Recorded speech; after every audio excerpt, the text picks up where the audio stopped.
Hello friends, मैं advocate Vijay Gupta from ITX consultancy private limited आज एक नए और इम्पोर्टेंट टॉपिक के बारे में आपके साथ डिस्कस करने जा रहा हूं। टॉपिक का नाम है रेक्टिफिकेशन और कैंसिलेशन ऑफ ट्रेडमार्क। हमारे पास बहुत सारे लोगों की फ़ोन कॉल्स आती हैं जिसमें वो ये डिस्कस करते हैं कि सर रेक्टिफिकेशन क्या होता है, रेक्टिफिकेशन की प्रोसेस क्या होती है और कौन रेक्टिफिकेशन फाइल कर सकता है। आज के इस टॉपिक में हम रेक्टिफिकेशन के बारे में कंप्लीट डिस्कशन करेंगे। टॉपिक को ढंग से समझने के लिए कि रेक्टिफिकेशन क्या होता है, इसको ढंग से समझने के लिए वीडियो में शुरू से लेकर लास्ट तक बने रहिएगा। इसके अलावा अगर वीडियो पसंद आती है तो वीडियो को लाइक करने के साथ साथ औरों के साथ शेयर भी करिएगा, क्योंकि हो सकता है कि आपके अलावा और भी लोगों को इसकी ज़रूरत हो और आपके एक शेयर से किसी का भला हो जाए। चलिए स्टार्ट करते हैं। Rectification is the legal procedure to correct और रेक्टिफाई एन एरर और an omission that has been made in the detail of a trademark as recorded in the trademark register after the trademark registration. A mark have been wrongly registered or may have remained on the register even after its expiry। अगर कोई नाम या लोगो किसी एक person के नाम पे registered है तो रूल ये बनता है कि किसी दूसरे पर्सन को उस नाम या उससे मिलते नाम का रजिस्ट्रेशन नहीं दिया जा सकता। ठीक है, और उस पर्सन ने ये नाम या लोगो इसलिए रजिस्टर्ड कराया ताकि उसके नाम की कोई मिसयूज़ या उसकी डुप्लीकेसी ना कर पाए। लेकिन होता क्या है कि जो नाम पहले से रजिस्टर्ड है उससे मिलता उल्टा नाम या लोगो किसी और ने फाइल किया, ठीक है, जिसकी इस पहले वाले पर्सन ने कोई एनओसी नहीं दी। लेकिन है क्या, वो एप्लीकेशन उसने फाइल करी, डिपार्टमेंट के एग्जामिनर ने उसे हरी झंडी दे दी, उसे एक्सेप्ट कर दिया और बाद में वो फाइल रजिस्टर्ड हो गई। अब इस केस में क्या कहते हैं, जो पहले वाले कस्टमर हैं उनको भी काफ़ी हद तक ये कन्फ्यूज़न हो सकता है कि शायद ये दोनों ब्रांड एक ही हैं, जिसका खामियाजा इस पहले वाले पर्सन को उठाना पड़ता है। अब इस केस में जो ये फर्स्ट पर्सन है, अगर उसके जैसा मिलता जुलता नाम डिपार्टमेंट ने किसी और को रजिस्टर्ड करके दे दिया है तो उस केस में ये पहला वाला पर्सन क्या करे?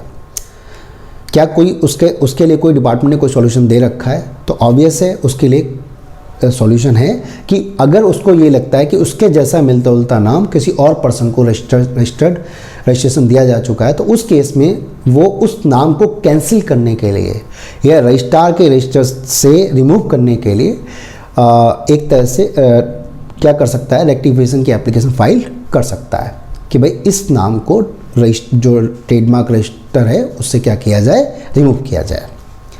ठीक है, इस तरह से वो सामने वाले को रोक सकता है।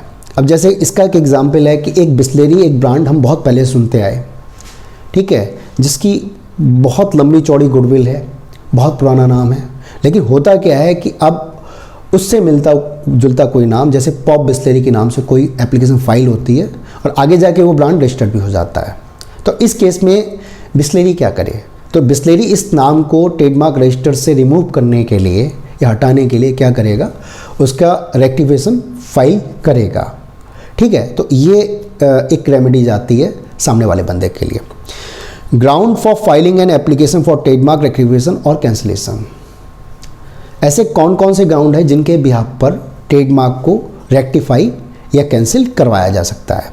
नंबर फर्स्ट और जो इम्पोर्टेंट ग्राउंड है, non use of any registered trademark or for more than 5 years by the registered proprietor. अगर कोई नाम या लोगो किसी पर्सन ने अपने नाम पे रजिस्टर्ड करा लिया और उस नाम या लोगो को वो अगले 5 साल तक अपने बिजनेस में यूज़ करता है नहीं है, मतलब अपने प्रोडक्ट को बेचने के लिए उस नाम को यूज़ नहीं करता, ठीक है, तो उस केस में क्या कहते हैं कि ये एक सॉलिड ग्राउंड होता है इस नाम को या इस लोगों को रेक्टिफाई करने का। मतलब रेक्टिफिकेशन की एप्लीकेशन इस बिहाफ पर फाइल करी जा सकती है कि ये बंदा जो है 5 सालों से इस नाम को यूज़ नहीं कर रहा है। Second, non renewal of the original or previous registration of the trademark. होता यह है कि अगर कोई पर्सन जिसके नाम पे कोई ट्रेडमार्क रजिस्टर्ड किया गया तो उस रजिस्ट्रेशन होने के बाद जिस डेट से एप्लीकेशन करेगी उसके कमिंग 10 years 10 सालों तक वो जो रजिस्ट्रेशन है वो वैलिड रहता है। ठीक है, और 10 और 9वें साल के बाद मतलब 10वें साल की स्टार्टिंग से अलर्ट देना स्टार्ट कर देता है डिपार्टमेंट कि आप अपने ट्रेडमार्क को रिन्यू कराइए।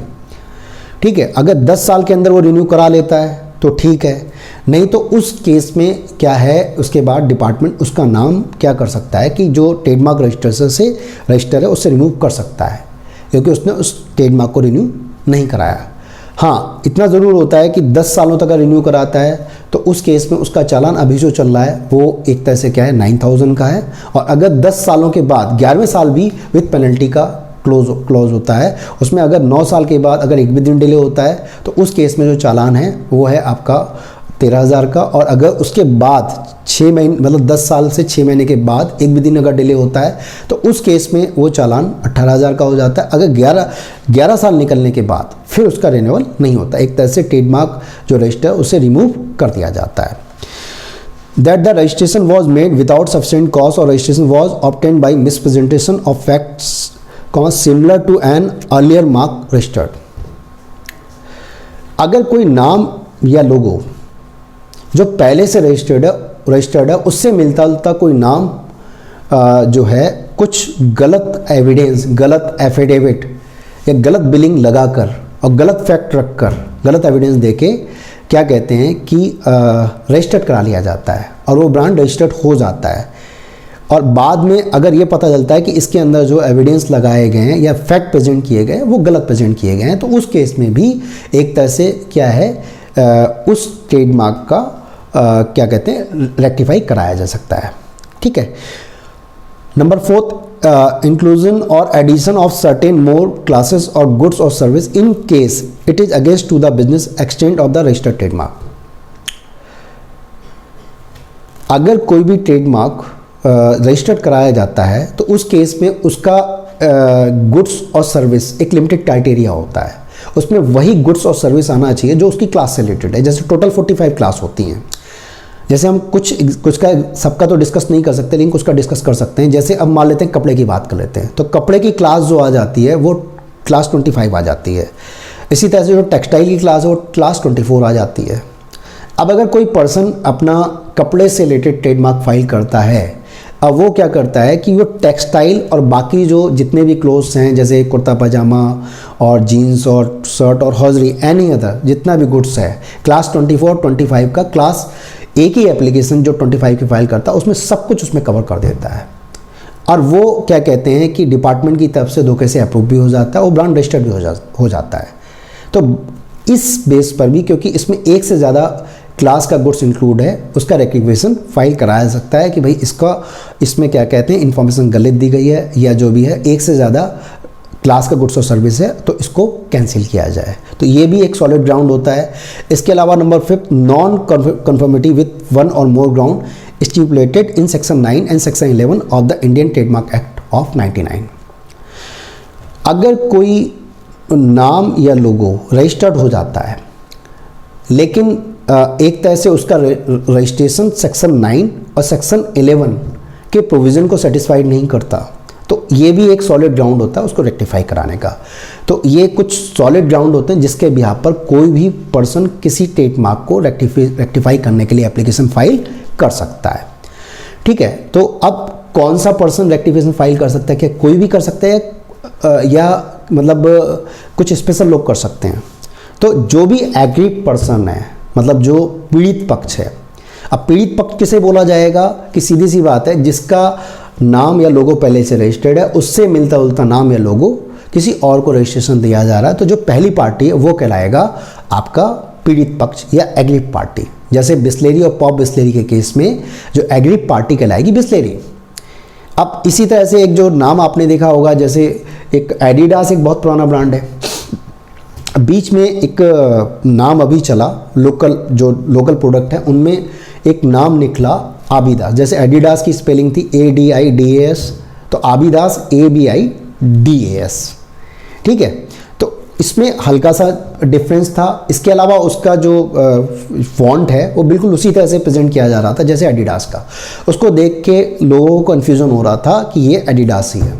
ठीक है, तो ऐसा अगर कोई ब्रांड रजिस्टर्ड हो जाता है तो उस केस में एडिडास उसको वहाँ से जो ट्रेडमार्क रजिस्टर से रिमूव करने के लिए रेक्टिफिकेशन फाइल कर सकता है।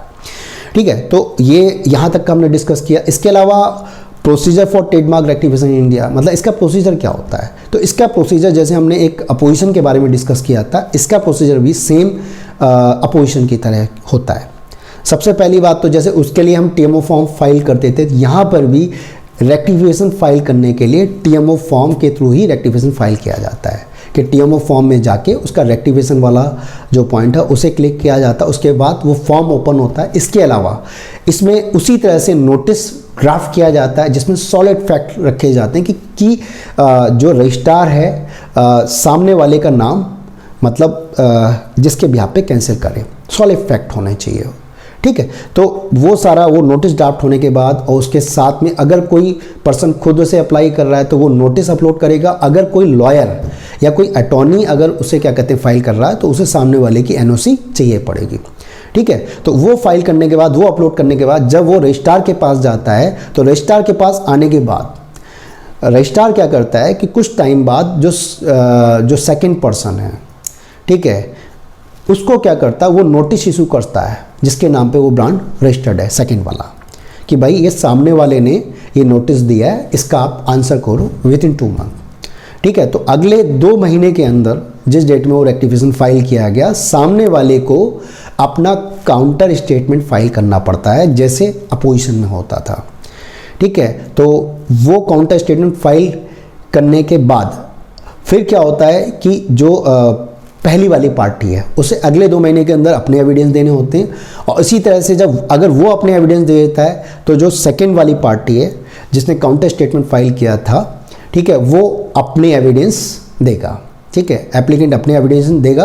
और उसके बाद अगले 3 महीने में डिपार्टमेंट हियरिंग अलॉट करेगा और उसमें दोनों को सुनेगा, मतलब दोनों पार्टीज़ को सुनेगा, फर्स्ट पार्टी और सेकंड पार्टी, जो भी एग्री पार्टी है उसको भी सुनेगा, और जिसके अगेंस्ट जो काउंटर फाइल किया गया, नोटिस फाइल किया गया, ठीक है, तो उसको भी सुनेगा, ठीक है। और उसके बाद जो रजिस्ट्रार है वो अपना ऑर्डर क्या करें पास करेगा। उस ऑर्डर के थ्रू वो ये कर सकता है कि भाई ऐसा है कि या तो जो सेकंड पर्सन है अगर उसे सही लगता है, फैक्ट सारे सही लगते हैं, तो उस केस में वो सेकंड पर्सन का जो ट्रेडमार्क है वो ट्रेडमार्क रजिस्टर से रिमूव करने का ऑर्डर पास कर सकता है, या अगर उसे फैक्ट गलत लगते हैं तो सामने वाले का जो नोटिस है वो कैंसिल कर सकता है, और सामने वाले का जो सेकंड पार्टी है उसका ट्रेडमार्क उसे कंटिन्यू कर सकता है एज इट इज़, या ये भी ऑर्डर इशू कर सकता है कि कुछ चेंजेस के साथ सामने वाले को ट्रेडमार्क कंटिन्यू करने की परमिशन दे सकता है। तो ये सारा एक प्रोसीजर, एक लीगल प्रोसीजर जाता है, ठीक है। तो इसमें हमने ट्रेडमार्क के बारे में कंप्लीट डिस्कशन किया। फिर भी अगर ट्रेडमार्क से जो रेक्टिफिकेशन से रिलेटेड आपका कोई भी डाउट या कोई भी क्वारी होती है कि जिसका आंसर आपको इसमें नहीं मिल पाया, तो मेरे पर्सनल मोबाइल नंबर पे आप कॉल करके आप कोई भी अपनी क्वारी ले सकते हैं। मेरा जो पर्सनल मोबाइल नंबर है 9625122106, इस पर कॉल कर सकते हैं। इसके अलावा आपको अगर ट्रेडमार्क के फाइल करने से रिलेटेड या कोई ऑब्जेक्शन अगर है, फाइल आपने कर लिया है और कोई ऑब्जेक्शन आए हैं, उसका रिप्लाई करना है, या कोई हियरिंग अगर अटेंड करनी है, कोई अपोजिशन फाइल करना है, या उसका कोई काउंटर स्टेटमेंट फाइल करना है, या कोई रेक्टिफिकेशन कराना है, ठीक है, उसमें कोई दिक्कत आ रही है, या अगर आप फाइल करवाना चाह रहे हैं, तो ये सारी सर्विस हमारी कंपनी प्रोवाइड करती है। अगर वीडियो पसंद आता है तो लाइक करने के साथ साथ उसको सब्सक्राइब करिए ताकि जो नए वीडियो के नोटिफिकेशन आप तक पहुंच सकें। Thank you.